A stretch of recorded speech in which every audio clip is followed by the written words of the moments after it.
Memang bersoalan kurban, saya jujur saja selama di Indonesia masih banyak salah pemahaman terhadap kurban. Dan saya pernah berkata, memang Islam kita di Indonesia Islam keturunan. Ya, jadi asal tahu saja. Ya, tapi dari segi belajaran, mohon maaf ya kita terlalu jauh terhadap pemahaman. Yang saya maksud, kita melaksanakan sesuatu tapi kita sudah belajar, sudah tahu, bukan hanya asal saya dengar, saya lihat, saya bukan sebatas itu, tapi kita punya dasarnya. Dan ini kelemahan kita, di antaranya kurban. Saya pernah mendengar, bukan malah sering mendengar soal kurban dihitungkan beroran. Jadi keluarga suami istri sama 5 anak berarti jumlah 7, wajib sapi. Kalau kurang daripada itu, atau misal suami istri tidak mampu, boleh ini tahun kurban kambing atas nama suami, tahun depan atas nama istrinya. Ini hal keliru sebenarnya. Yang dihitungkan soal kurban beda sama akikah dan beda sama zakat fitrah. Zakat fitrah sama akikah terhitung beroran. Akikah laki-laki 2 kambing, perempuan 1. Kalau tidak mampu boleh. Kalau ada kembar, laki sama perempuan berarti 3 kambing. Tapi kalau tidak mampu boleh 1 kambing, tidak masalah. Dan tidak ada istilah sekarang saya kurban tapi nanti sisanya seolah-olah ada hutang sama Allah. Sesuai kemampuan kita. Di antaranya kurban. Kurban hitungannya berkeluarga, bukan beroran. Buktinya Rasulullah SAW dan juga cerita Nabi Ibrahim. Ketika Nabi Ibrahim mau sembelih Nabi Ismail, Allah turunkan apa? Mengganti sembelihan Nabi Ismail dengan ekor kambing dari surga. Berapa ekor kambing? 1. Padahal Nabi Ibrahim punya istri 2 dan anak. Ada istri Siti Hajar dan Sarah. Kemudian anaknya Ismail dan Ishak. Berarti semuanya berapa? 5. Kenapa Allah tidak turunkan 5 ekor kambing? Karena hitungannya memang 1 keluarga. Yang kedua, Rasul sendiri sembelih 2 kambing. Pertama, Bismillah atas nama Muhammad dan keluarga Nabi Muhammad. Padahal kita tahu keluarga Nabi Muhammad SAW termasuk keluarga besar. 11 istri, belum lagi anaknya, laki-laki sama perempuan. Ada yang hidup maupun sudah mati. Sudah termasuk semua. Yang hidup maupun mati. Yang kedua, Rasul sembelihan yang kedua atas namaku dan umatku. Umatnya berapa miliar? Cuma 1 ekor kambing. Kenapa Rasulullah SAW berkurban atas nama dirinya dan umatnya? Saya mengambil salah satu di sini tanda sayangnya Rasul kepada umatnya. Jadi saya selalu berkata, orang miskin yang tidak mampu berkurban seharusnya bangga di hari kurban, karena Rasul sudah kurbankan duluan atas nama dia. Jadi terima kasih ya Rasulullah, ingatkan kita. Yang kita tidak mampu, Rasul sudah. Bahkan kalau Rasul sudah kurban atas nama umatnya yang tidak mampu, berarti sudah terkabul. Kita aja belum tahu kabul atau tidak kalau kita berkurban. Tapi kalau Rasul sudah terjamin makbul. Oleh sebab itu, hitungan kurban itu adalah 1 keluarga. Misal, bapa punya istri, punya anak. Itu kalau mampu sapi silahkan. Mampu 1000 sapi silahkan. Kalau soal kemampuan tidak ada masalah. Tapi kalau soal kewajiban, tidak ada wajib lebih daripada 1 ekor kambing. 1 ekor kambing. Misal, kalau bapa punya istri 4. Misal. Cuman ini misal. Ya. Istrinya 4. Setiap istri anaknya 10. Berarti jumlah berapa? Anak 40, istri 4, berarti 44, sama bapa 45. Wajib 1 ekor kambing saja. Cukup untuk semua ini. Tapi kalau soal mampu, ya silakan. Mau 1000 kambing boleh, mau 1000 sapi boleh. Tidak ada yang melarang kalau soal kemampuan. Dan kalau kita mau sembelih, Bismillah atas namaku dan keluarga. Tidak perlu bawa data-data nama keluarga. Jadi disebutkan tukang sembelihnya ada capek menunggu sambil sebutkan nama-nama. Tidak perlu. Udah Bismillah atas namaku dan keluarga. Termasuk kata atas namaku dan keluarga, termasuk orang tua yang sudah meninggal.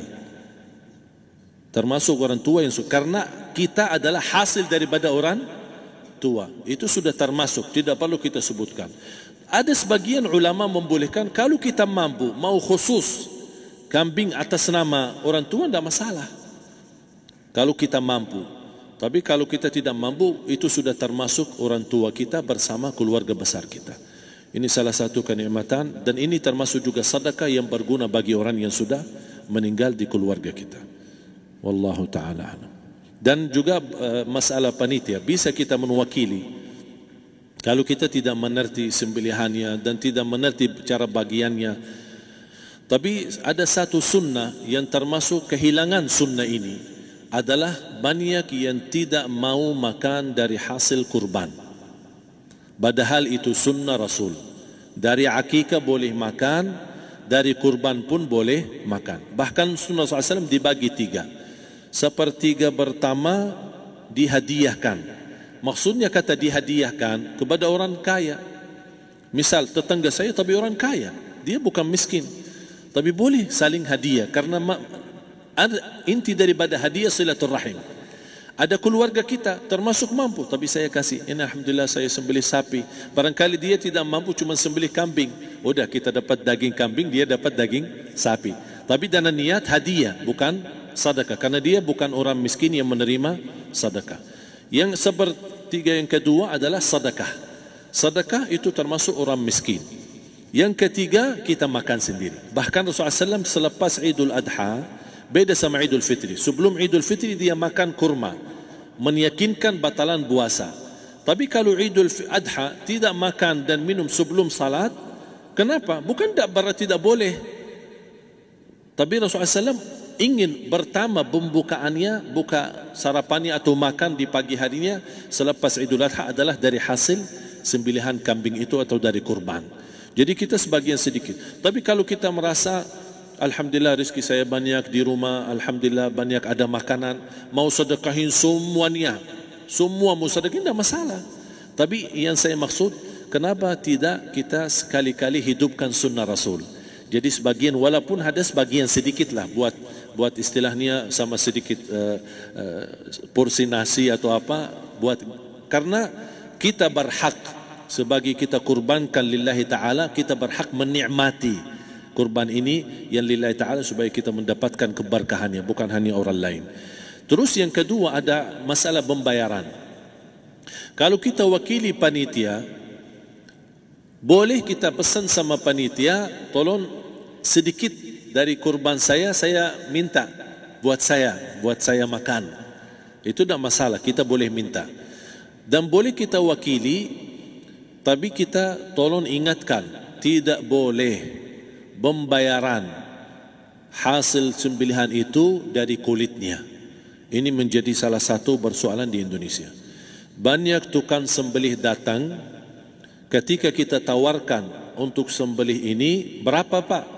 Oh, tidak apa-apa, kasih aja kulitnya sama kepalanya. Jangan Anda setuju, jangan Anda terima. Oh maaf, saya tidak bisa. Bapak berapa ongkos sembelihannya? Kita harus sepakat dulu. Tidak, saya ikhlas, tidak apa-apa, seikhlasnya. Tapi yang penting kepalanya sama kulitnya. Itu aja yang saya minta, yang lain tidak apa-apa. Tidak boleh.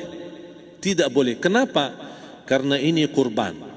Kata kurban berarti lillahi ta'ala, bukan untuk jual beli. Kalau kita sudah bayar dari bagian kurban, berarti bukan lillahi ta'ala. Harus kita jaga amalan itu. Tapi bagaimana cara jalan keluarnya? Kita harus sepakat, ijab kabul. Sepakat dulu, Pak, saya udah begini, saya kasih untuk sembelihan 50.000. Bapak setuju? Ya udah setuju. Selesai kan? Sudah sembelih, sudah potong, sudah semua. Lepas ini semua, kita kasih ongkos 50.000 ongkos sembelihannya. Habis itu, Pak, kulitnya sama kepala hadiah buat Bapak. Itu tidak apa-apa, tidak masalah. Tapi bukan untuk bayar sembelihan. Faham maksud saya? Harus dibedakan supaya jangan sampai amalan kita kurban habis biaya, habis ini malah tidak diterima karena sudah kita bayar sebagian daripada kurban. Saya silahkan bayar apa yang kita sepakati, mau hadiahkan kepada dia karena kita tidak bisa guna. Buat apa yang kita mau gunain kulitnya? Tidak bisa. Tapi mereka, buat mereka lebih berguna, oleh karena itu kita bisa hadiahkan untuk mereka. Bahkan kita bisa juga kasih daging untuk mereka bisa menikmati sebagai sedekah. Wallahu taala alam.